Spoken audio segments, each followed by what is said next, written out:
ఇప్పుడు 5th day కదా implantation జరుగుతుంది. సో దాన్ని ఫ్రీజ్ చేసి తర్వాత ఎప్పుడైనా ఇంప్లాంట్ చేస్తారు, లైక్ నెక్స్ట్ సైకిల్లో. అవును. బట్ ఇంతకు ముందు 3rd డేకే ఎందుకు ఇంప్లాంట్ చేసేవాళ్ళు? సో 5th డేకే మనకి బ్లాస్టోసిస్ వస్తున్నప్పుడు 3rd డేకి ఎందుకు ఇంప్లాంటేషన్ జరిగేది? ఇంతకుముందు ఏంటి అని అంటే ఇప్పుడు ఎవరు అలా చేయట్లేదు. ఇప్పుడు మ్యాక్సిమం డే 3 ట్రాన్స్ఫర్ తగ్గించారు. ఏంటి అని అంటే డే 3కి ఇప్పుడు ఒక పేషెంట్కి యూటిరస్లో ఎంబ్రియోని ఇంప్లాంట్ చేశాక డే 5 అయితే ఆల్రెడీ అది బ్లాస్టోసిస్ట్. మనకి అక్కడ ఏంటి జస్ట్ ఇంకా అది వెళ్ళి అటాచ్ అవ్వాలి అంతే డే 5 అయితే. ఇక్కడ కానీ డే 3 అంటే డే 3 నుంచి లోపలికి వెళ్ళి యూటిరస్లో డే 5 ఫామ్ అయిన తర్వాత ఇంప్లాంట్ అవ్వాలి. బట్ మనకి అది బ్లాస్టోసిస్ట్ వరకు ఫామ్ అవుతుందో లేదో మనకు తెలీదు. ఇక్కడ డైరెక్ట్గా ఫైనల్ స్టేజ్ వరకు తీసుకెళ్ళి దాన్ని ట్రాన్స్ఫర్ చేస్తే బెస్ట్ అని అందరి సక్సెస్ రేట్ కూడా ఎక్కువ ఉంటుందని అందరూ. సో ఇప్పుడు 5th డే కనుక మనకి 4 to 5 మంచి గుడ్ బ్లాస్టోసిస్ వచ్చినాయి అంటే కనుక మనం 1 or 2 ఇంప్లాంట్ చేస్తారు. So better. ఇప్పుడు ఇట్ డిపెండ్స్ ఆన్ పేషెంట్. ఇప్పుడు సింగిల్ ఎంబ్రియో ట్రాన్స్ఫర్ అంటే ఓన్లీ 1 చైల్డే కావాలి అనుకునే వాళ్ళు సింగిల్ ఎంబ్రియో ట్రాన్స్ఫర్కి వెళ్తారు. లేదు ట్విన్స్ కావాలి అనుకునే వాళ్ళు డబుల్ ఎంబ్రియో ట్రాన్స్ఫర్కి వెళ్తారు. It depends upon patients and their choices.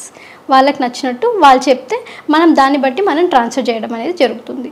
So మనకి మిగతా ఉన్న బ్లాస్టోసిస్ ఇంకో 3 or 4 వచ్చి ఉంటే కనుక అవి ఏం చేస్తారో అనే డౌట్ అందరికీ ఉంటుంది. అప్పుడు ఏం చేస్తాము అని అంటే if they want to plan అంటే ఫ్యూచర్లో ప్లాన్ చేసుకోవాలి అనుకుంటే దాన్ని మనం ఫ్రీజ్ చేసుకోవచ్చు. ఫ్రీజ్ చేసి ఆ ఎంబ్రియోని మేము లిక్విడ్ నైట్రోజన్ అంటే -196 degrees Celsiusలో ఫ్రోజ్ చేస్తాము. అంటే ఫ్రీజ్ చేసి అక్కడ ప్లేస్ చేస్తాము ఆ ట్యాంక్స్లో, లిక్విడ్ నైట్రోజన్ ట్యాంక్స్లో అనేది పెట్టడం జరుగుతుంది. ఎప్పుడైతే పేషెంట్స్ మనకి కావాలి అది వాళ్ళ టైం తీసుకోవచ్చు, 1 year అవ్వచ్చు, 2 years 3 years, it depends on them అనమాట. వాళ్ళకి ఎప్పుడైతే నచ్చుతుందో అప్పుడు వాళ్ళకి కావాలని మళ్ళీ తిరిగి హాస్పిటల్కి వచ్చిన తర్వాత 3 years అయిన తర్వాత కూడా మాకు మా చైల్డ్ కావాలి, ఇప్పుడు మేము we're ready to go for the treatment అని అన్నప్పుడు మేము మళ్ళీ దాన్ని చేయడం జరుగుతుంది.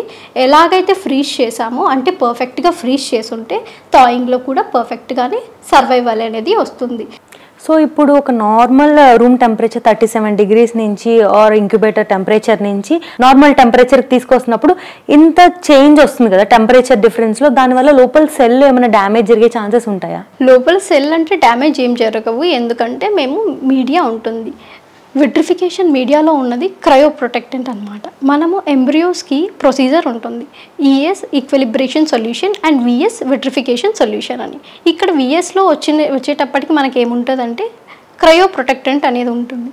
మనము ఈ క్రయో ప్రొటెక్టెంట్ ఉంటుంది కాబట్టి ఫ్రీజ్ చేసేటప్పుడు ఎంబ్రియోని ఆల్రెడీ అందులో వేసి అంటే వితిన్ 1 minute కంటే ఎక్కువ వెళ్ళకూడదు, 1 minute లోపల తీసేయాలి. ఎందుకంటే క్రయో ప్రొటెక్టెంట్ ఉంటుంది కాబట్టి కంపల్సరీ మనము ఆ టైం లోపలనే తీసి ఫ్రీజ్ చేసి వెంటనే మనం విట్రిఫికేషన్ చేస్తున్నాము. ఇది ర్యాపిడ్ ఫ్రీజింగ్ మెథడ్.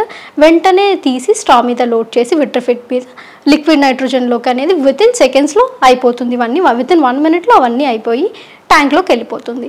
సో మనకి పర్ఫెక్ట్గా చేస్తే కనుక ఎలాంటి mistakes Rao and ice crystal formation అవ్వవు. ఐస్ క్రిస్టల్ ఫార్మేషన్ అవ్వకపోతే అండ్ థాయింగ్లో కూడా సేమ్ టైం మనకి సర్వైవల్ చాలా బాగుంటుంది.